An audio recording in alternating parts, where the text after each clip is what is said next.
بسم اللہ الرحمن الرحیم۔ السلام علیکم۔ روزانہ واقعات سننے کے لیے اس چینل کو سبسکرائب کریں۔ یہ واقعہ آپ صلی اللہ علیہ وسلم کی عمر مبارک کے 20ویں سال کا ہے۔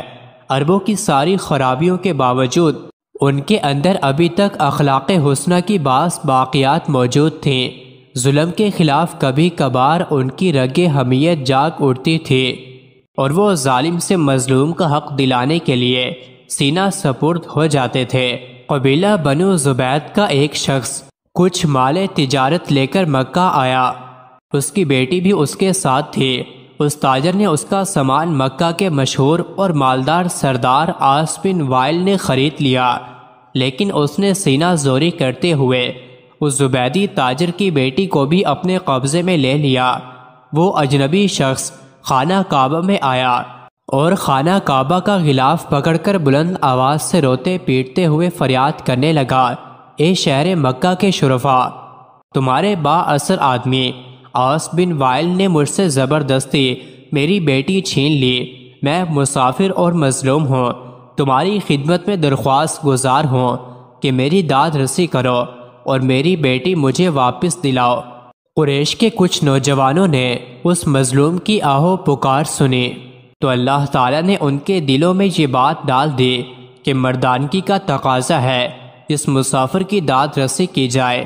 اللہ تعالیٰ نے اپنے گھر کے اندر ایک مظلوم کی داد رسی کو شرف قبولیت بخشتے ہوئے ان لوگوں کے دل خیر کی جانب آمادہ کر دیے۔ یہ کتنے لوگ تھے، اس پر کوئی مستند حوالہ ہماری نظر سے نہیں گزرا، البتہ گمان غالب یہ ہے کہ یہ لوگ درجن بھر کے لگ بھگ ہوں گے۔ نبی اکرم صلی اللہ علیہ وسلم ان میں پیش تھے۔ یہ سب لوگ اس زبیدی کو اپنے ساتھ لے کر عاص بن وائل کے دروازے پر پہنچے۔ اسے باہر بلایا گیا اور سب نے یک زباں کہا کہ اس مظلوم پر تم نے کیوں ظلم ڈھایا ہے؟ اس ظالم نے کہا، میں نے کوئی ظلم نہیں کیا، وہ لڑکی کنیز ہے۔ جب مال کا سودا کیا تھا تو یہ لڑکی بھی میں نے اس شخص سے خرید لی تھی۔ عاص بن وائل کا جواب سن کر وفد کے لوگوں نے زبیدی سے وضاحت مانگی تو اس نے کہا، خانہ کعبہ کی عظمت و تقدس کی قسم، میں نے اپنی لڑکی بیچی نہیں ہے اور نہ ہی وہ کنیز ہے، وہ میری بیٹی ہے، اور اس شخص نے اپنی قوت کے بلبوتے پر زبردستی اسے اغوا کر کے اپنے گھر میں ڈال لیا ہے۔ اس پر وفد کے لوگوں نے سختی کے ساتھ عاص بن وائل سے بات کی تو اس بدبخت نے اپنے جرم کا اعتراف کر لیا اور زبیدی کی لڑکی اسے واپس دینا پڑی۔ لڑکی واپس کرنے کے وقت بدبخت عاص نے ارکان وفد سے کہا کہ میں کل صبح لڑکی واپس کروں گا، ایک رات مجھے اس کے ساتھ گزار لینے دو۔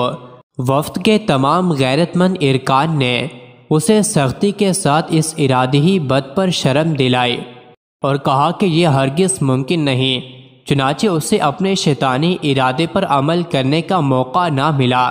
زبیدی کی بیٹی اسے واپس دلا دی گئی۔